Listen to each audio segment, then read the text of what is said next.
ഇറാനുമായുള്ള ചർച്ചയിൽ നല്ല നിലയിൽ പുരോഗമിക്കുന്നതായി വൈറ്റ് ഹൌസ്. ധാരണാപത്രം സംബന്ധിച്ച് ഇറാൻ അനുകൂല മാധ്യമങ്ങളിൽ വരുന്ന വാർത്തകൾ അടിസ്ഥാനരഹിതവും വ്യാജവുമാണെന്നും വൈറ്റ് ഹൌസ് കുറ്റപ്പെടുത്തി. US സേനാ പിന്മാറ്റത്തിന് പകരമായി ഹോർമുസ് ഒരു മാസത്തേക്ക് പൂർണ്ണതോതിൽ തുറക്കുന്നതുൾപ്പെടെയുള്ള പുതിയ നിർദ്ദേശങ്ങളാണുള്ളത്. അതേസമയം ഹോർമുസ് പൂർണ്ണമായി തുറക്കണമെന്നും ആർക്കും അതിന്റെ നിയന്ത്രണം അനുവദിക്കില്ലെന്നും ട്രംപ് പറഞ്ഞു. സമ്പുഷ്ടീകരിച്ച യുറേനിയം വിട്ടുകിട്ടാതെ ഇറാന്റെ സ്വത്തുക്കൾ കൈമാറില്ലെന്നും ട്രംപ് വ്യക്തമാക്കുന്നു. ഗസയിൽ ഇസ്രായേൽ നടത്തിയ ആക്രമണത്തിൽ ഹമാസ് സൈനിക വിഭാഗത്തിന്റെ പുതുതായി തിരഞ്ഞെടുക്കപ്പെട്ട കമാൻഡർ മുഹമ്മദ് ഔദ കൊല്ലപ്പെട്ടു. MC നാസറാണ് വിശദാംശങ്ങളുമായി ചേരുന്നത്. നാസർ, ഈ ചർച്ചയെക്കുറിച്ച് വൈറ്റ് ഹൌസ് പുറത്തേക്ക് വിടുന്ന വിശദീകരണങ്ങൾ എന്താണ്?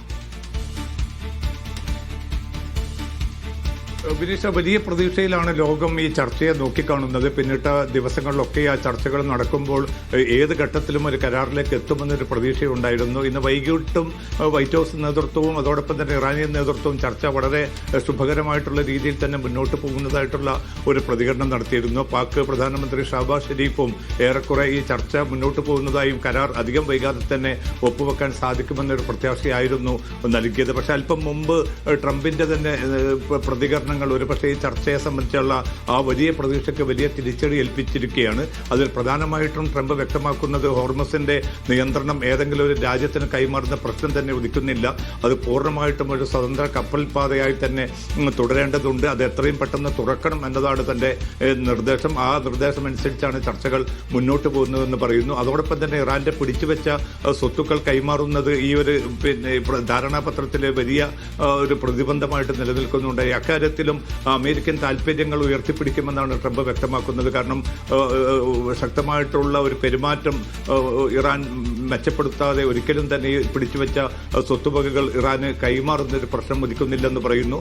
അതോടൊപ്പം തന്നെയാണ് യുറേനിയം സമ്പുഷ്ടീകരണത്തിന്റെ കാര്യത്തിൽ അത് റഷ്യക്കോ ചൈന ഉൾപ്പെടെയുള്ള ഏതെങ്കിലും രാജ്യങ്ങൾക്കോ കൈമാറി ഇതിൽ നിന്ന് രക്ഷപ്പെടാമെന്ന് ഇറാൻ കരുതേണ്ടതില്ല. ആ ആശയത്തോട് തന്നെ തനിക്ക് വിയോജിപ്പുണ്ട് എന്നുകൂടി ട്രംപ് പറഞ്ഞു വെക്കുമ്പോൾ ഈ ചർച്ച മുന്നോട്ട് പോകുന്നു എന്ന് അമേരിക്കൻ നേതൃത്വം അറിയിക്കുന്ന അതേ ഘട്ടത്തിൽ തന്നെയാണ് വളരെ ശക്തമായിട്ടുള്ള നിലപാടുകൾ പരസ്യമായി തന്നെ ഒരു പ്രതികരണത്തിലൂടെ ട്രംപ് വ്യക്തമാക്കുന്നത്. അതുകൊണ്ട് തന്നെ ഈ ചർച്ച ഏതർത്ഥത്തിൽ ഒരു കരാറിലേക്ക് എത്തിച്ചേരും എന്നത് സംബന്ധിച്ച ഒരു ആശങ്കയിലേക്ക് തന്നെയാണ് കാര്യങ്ങൾ നീങ്ങുന്നത്. പക്ഷേ ഇറാന്റെ ഭാഗത്തു നിന്നും അവരുടെ ഔദ്യോഗികമായിട്ടുള്ള ഒരു പ്രതികരണം വന്നിരിക്കുന്നത് പരമോന്നത ആത്മീയ നേതാവ് അയത്തുല്ല മുജ്തബ ഖാംനഈ, ആ ഖാംനഈയുടെ നിർദ്ദേശപ്രകാരം മാത്രമായിരിക്കും ഏതൊരു തീരുമാനവും തങ്ങൾ കൈക്കൊള്ളുക. നിലവിലുള്ള അവസ്ഥയിൽ ഹോർമുസിന്റെ നിയന്ത്രണം പൂർണ്ണമായും തങ്ങൾക്ക് തന്നെ അവകാശപ്പെട്ടതാണ്. ആ അർത്ഥത്തിൽ തന്നെയാണ് ചർച്ച മുന്നോട്ട് പോകുന്നതെന്ന് പറയുന്നു. പക്ഷേ ഇറാൻ മാധ്യമങ്ങളും ഇറാൻ ഉദ്യോഗസ്ഥരും പറയുന്ന കാര്യങ്ങളല്ല ഈ ധാരണാപത്രത്തിന്റെ ഭാഗമായിട്ട് ഇപ്പോൾ ഏറെക്കുറെ എത്തിയിരിക്കുന്നത് എന്ന് അമേരിക്ക വ്യക്തമാക്കുന്ന സാഹചര്യത്തിൽ ഇനി എത്ര ദിവസങ്ങൾ ഈ ചർച്ച തുടരും എന്നത് സംബന്ധിച്ചൊരു ആശങ്ക നിലനിൽക്കുന്നുണ്ട്. അതോടൊപ്പം തന്നെ ട്രംപ് മറ്റൊരു മുന്നറിയിപ്പ് കൂടി നൽകിയിട്ടുണ്ട്. തങ്ങൾ ഉദ്ദേശിക്കുന്ന രീതിയിൽ ഈ ചർച്ചയും കരാറും മുന്നോട്ട് പോകുന്നില്ല എങ്കിൽ സൈനികമായിട്ടുള്ള ദൗത്യം എത്രയും പെട്ടെന്ന് പൂർത്തീകരിക്കാൻ പ്രതിരോധ സെക്രട്ടറി പീറ്റർ ഹെഗ്സത്തിനോട് നിർദ്ദേശിച്ചതായും ട്രംപ് അറിയിക്കുമ്പോൾ വലിയ പ്രത്യാശയൊന്നും ഈ ചർച്ച സംബന്ധിച്ച് ഇനി നിലനിർത്തേണ്ടതില്ല എന്നൊരു ആശങ്ക കൂടി രൂപപ്പെടുകയാണ്. ആഗോള വിപണിയിലും അത് പ്രതിഫലിക്കുന്നുണ്ട്. നേരത്തെയൊക്കെ ഇടിഞ്ഞിരുന്ന എണ്ണവിലയിൽ വലിയ മാറ്റങ്ങൾ ഈ 2 ദിവസങ്ങൾക്കുള്ളിൽ രൂപപ്പെട്ടതും അതിന്റെ കൃത്യമായിട്ടുള്ള ഒരു പ്രവണതയാണ്.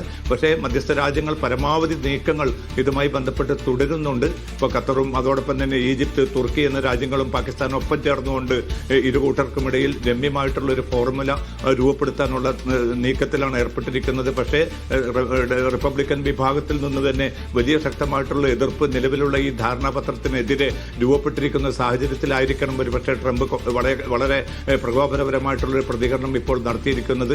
ഇതിനോടുള്ള ഇറാന്റെ പ്രതികരണം എന്തായിരിക്കും എന്നതും പ്രധാനമായിരിക്കും. വരും ദിവസങ്ങളിൽ ആ ചർച്ചയുടെ ഗതി നിയന്ത്രിക്കാൻ പോകുന്നതും ഇറാന്റെ ഈ പ്രഖ്യാപിത നിലപാടുകൾ തന്നെയായിരിക്കും. ബിനിഷ.